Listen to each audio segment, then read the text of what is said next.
പ്രാദേശിക വാർത്തകളുമായി ഷാജി കടക്കൽ. ഇന്നത്തെ പ്രധാന വാർത്തകളിലേക്ക്. കേന്ദ്ര ബജറ്റ് ഇന്ന്. മൂന്നാം മോദി സർക്കാരിൻ്റെ രണ്ടാമത്തെയും നിർമ്മലാ സീതാരാമൻ്റെ 8ാമത്തെയും ബജറ്റാണ് ഇന്ന് അവതരിപ്പിക്കുന്നത്.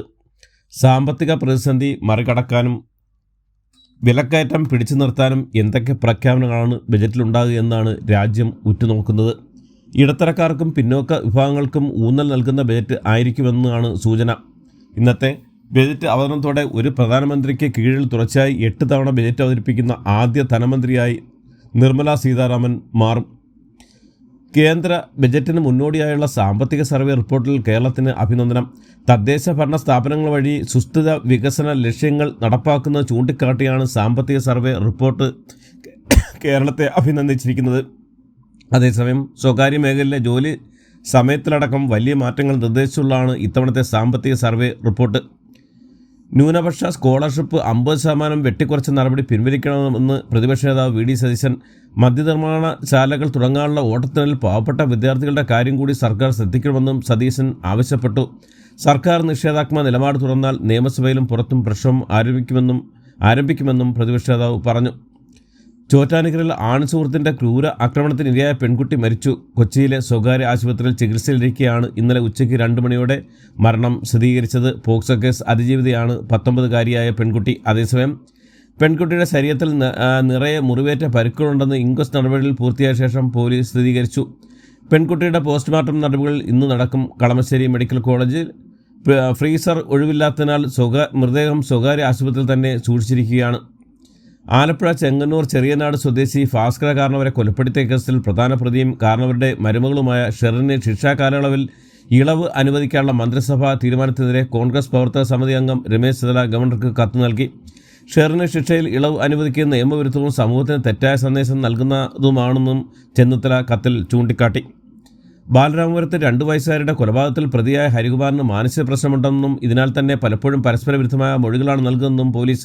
5 വർഷത്തോളമായി ചില മാനസിക പ്രശ്നങ്ങളിൽ ഹരികുമാർ ചികിത്സയിലാണെന്ന് തിരുവനന്തപുരം റൂറൽ SP സുദർശൻ മാധ്യമങ്ങളോട് പറഞ്ഞു. അതേസമയം ഹരികുമാറിനെ 14 ദിവസത്തേക്ക് റിമാൻഡ് ചെയ്തു. ഹരികുമാറിന് വേണ്ടി അഭിഭാഷകർ ആരും കോടതിയിൽ ഹാജരായില്ല. ഹരികുമാറിനെ നെയ്യാറ്റിൻകര സബ് ജയിലിലേക്ക് മാറ്റി.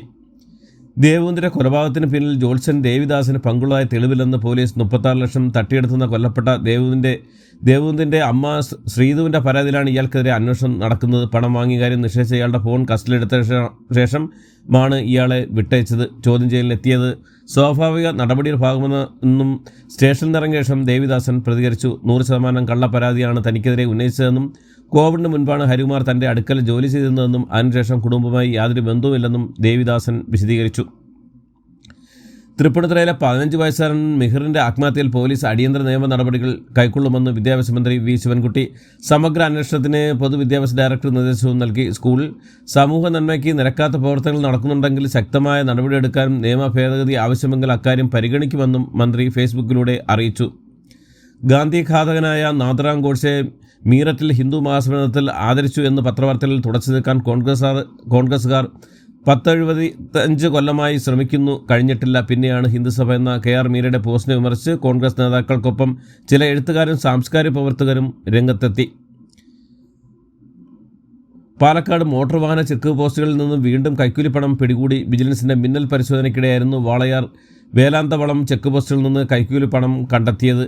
അടിയന്തര ഘട്ടങ്ങളിൽ രക്തം എത്തിച്ചു നൽകാനായി കേരള പോലീസിൻ്റെ പോൾ ബ്ലഡ് അടിയന്തര ഘട്ടങ്ങളിൽ ഈ ഓൺലൈൻ സേവനം പ്രയോജനപ്പെടുത്താമെന്ന് കേരള പോലീസ് അറിയിച്ചു. മൊബൈൽ ആപ്ലിക്കേഷൻ ആയ പോൾ ആപ്പിൻ്റെ സഹായത്തോടെ കൂടിയാണ് പ്രവർത്തനം.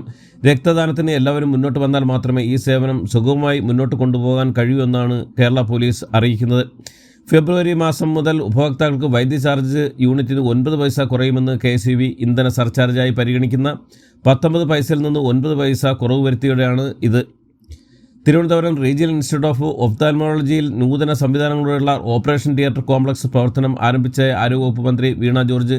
എല്ലാ സൗകര്യങ്ങളും കൂടിയ ഓപ്പറേഷൻ തിയേറ്റർ കോംപ്ലക്സ് സജ്ജമാക്കിയതിനാൽ കൂടുതൽ രോഗികൾക്ക് ഒരേ ദിവസം ശസ്ത്രക്രിയകൾ നടത്താനാകുമെന്നും മന്ത്രി വ്യക്തമാക്കി. പുക്കോട് വെറ്റിനറി കോളേജിലെ സിദ്ധാർത്ഥൻ്റെ മരണവുമായി ബന്ധപ്പെട്ട കേസിലെ പ്രതികൾക്ക് പഠനം തുടരാൻ അനുമതി നൽകി സർവകലാശാല ഉത്തരവിറക്കി. ഹൈക്കോടതി നിർദ്ദേശത്തെ തുടർന്നാണ് ഈ നടപടി. മണ്ണൂത്തി ക്യാമ്പസിൽ താൽക്കാലികമായി പഠനം തുടരാമെന്നും പക്ഷേ ആർക്കും ഹോസ്റ്റൽ സൗകര്യം അനുവദിക്കില്ലെന്നും ഉത്തരവിലുണ്ട്. ഫെബ്രുവരി 27 കേരളത്തിൽ തീരദേശ ഹർത്താൽ പ്രഖ്യാപിച്ചു. മത്സ്യത്തൊഴിലാളി യൂണിയനുകൾ ഹർത്താലിൻ്റെ ഭാഗമായി മത്സ്യ മാർക്കറ്റുകളും പ്രവർത്തിക്കില്ല. ഖനനത്തിനെത്തുന്നവരെ കായികമായും നേരിടുമെന്നും TN പ്രതാപൻ പറഞ്ഞു. കേന്ദ്ര സർക്കാരിൻ്റെ നടപടിക്കെതിരെ യൂണിയനുകൾ ശക്തമായ പ്രതിഷേധവുമായി മുന്നോട്ട് പോകാനാണ് തീരുമാനം. നെന്മാറ പോത്തുണ്ടിലെ ഇരട്ടക്കൊലപാതകത്തിൽ കൊല്ലപ്പെട്ട സുധാകരൻ്റെ നഴ്സിംഗ് പാസ്സായ മൂത്ത മകൾക്ക് അതുല്യയ്ക്ക് സർക്കാർ തലത്തിൽ ജോലി നൽകുമെന്ന് ആരോഗ്യമന്ത്രി ഉറപ്പു നൽകിയതായി മുൻ പ്രതിപക്ഷ നേതാവ് രമേശ് ചെന്നിത്തല. കൊല്ലപ്പെട്ട സുധാകരൻ്റെ രണ്ടാമത്തെ മകൾ അഖിലയുടെ വിദ്യാഭ്യാസം വനിതാ വികസന കോർപ്പറേഷൻ ഏറ്റെടുക്കുമെന്നും ഇതിൻ്റെ ഭാഗമായി 2 ദിവസത്തിനകം ബന്ധപ്പെട്ട വകുപ്പിലെ ഉദ്യോഗസ്ഥർ വീട് സന്ദർശിക്കുമെന്നും ചെന്നിത്തല അറിയിച്ചു. വയനാട് വെള്ളമുണ്ടയിൽ അതിഥിത്തൊഴിലാളിയെ ക്രൂരമായി കൊലപ്പെടുത്തി മൃതദേഹം കഷ്ണങ്ങളാക്കി ഉപേക്ഷിച്ചു. സംഭവത്തിൽ ഉത്തർപ്രദേശ് സ്വദേശിയായ മുഹമ്മദ് ആരിഫിനെ പോലീസ് അറസ്റ്റ് ചെയ്തു. ക്രമസമാധാന പ്രശ്നം ഉണ്ടാകുമെന്ന ആശങ്കയിൽ മതസ്വാതന്ത്ര്യം നിഷേധിക്കരുന്ന സുപ്രധാന ഉത്തരവുമായി മദ്രാസ് ഹൈക്കോടതി. ഇന്ത്യയിലെ മെട്രോപൊളിറ്റൻ നഗരങ്ങളായ ദില്ലി, മുംബൈ, കൊൽക്കത്ത, ചെന്നൈ, ബാംഗ്ലൂരു, ഹൈദരാബാദ് തുടങ്ങിയ സ്ഥലങ്ങളിലെ തോട്ടിപ്പണി സമ്പ്രദായം പൂർണ്ണമായും അവസാനിപ്പിക്കുന്ന ബന്ധപ്പെട്ട് റിപ്പോർട്ട് തേടി സുപ്രീം കോടതി.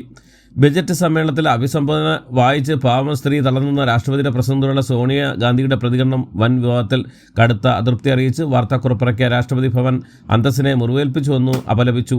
രാഷ്ട്രപതിയെയും രാജ്യത്തെ ആദിവാസി സമൂഹത്തെയും കോൺഗ്രസിലെ രാജകുടുംബം അവമാനിച്ചെന്ന് പ്രധാനമന്ത്രി നരേന്ദ്രമോദിയും കുറ്റപ്പെടുത്തി. രാഷ്ട്രപതിയോട് എക്കാലവും ബഹുമാനമേ ഉള്ളൂവെന്നും സോണിയാഗാന്ധിയുടെ വാക്കുകൾ വളച്ചൊടിക്കപ്പെട്ടെന്നും പ്രിയങ്ക ഗാന്ധി പ്രതിരോധം പറഞ്ഞു.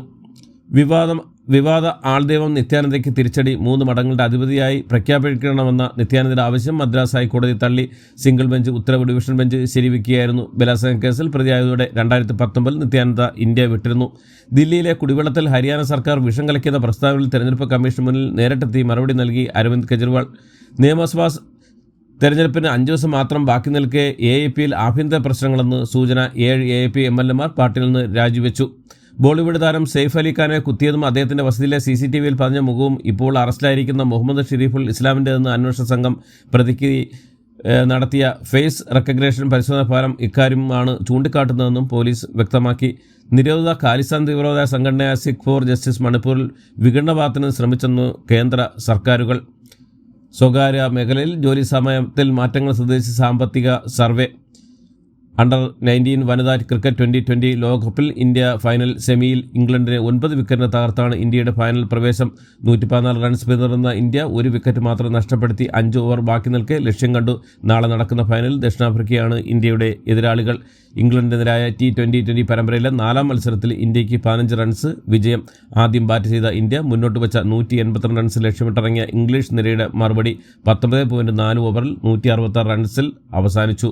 ഈ ജയത്തോടെ 5 മത്സരമടങ്ങിയ ഒരു പരമ്പര 1 മത്സരം ബാക്കി നിൽക്കെ 3-1 ഇന്ത്യ ഉറപ്പാക്കി. 2ാമത്തെ ഓവറിൽ സഞ്ജു സാംസൺ 1 റൺസെടുത്തും സൂര്യകുമാർ യാദവ്, തിലക് വർമ്മയും 0-ലും മടങ്ങി തകർച്ച നേരിട്ട ഇന്ത്യക്ക് പൊരുതാവുന്ന സ്കോർ സമ്മാനിച്ചത് 6ാം വിക്കറ്റിൽ ഒത്തുയർന്ന ഹാർദിക് പാണ്ഡ്യയും ശിവം ദുബൈ കൂട്ടുകെട്ടാണ്.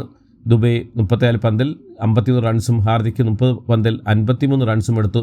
3 വിക്കറ്റ് വീതം വീഴ്ത്തിയ രവി ബിഷ്ണോയിയും ഹർഷദ് റാണയുമാണ് ഇംഗ്ലീഷ് ബാറ്റിംഗ് നിരയുടെ നട്ടലൊടിച്ചത്. പരിക്കേറ്റ ദുബൈയുടെ കൺകഷൻ സഭയാണ് ഹർഷദ് റാണെ കളത്തിൽ ഇറങ്ങിയത്. ഇതോടുകൂടി ഇന്നത്തെ വാർത്തകൾ അവസാനിക്കുന്നു. എല്ലാവർക്കും നന്ദി, നമസ്കാരം.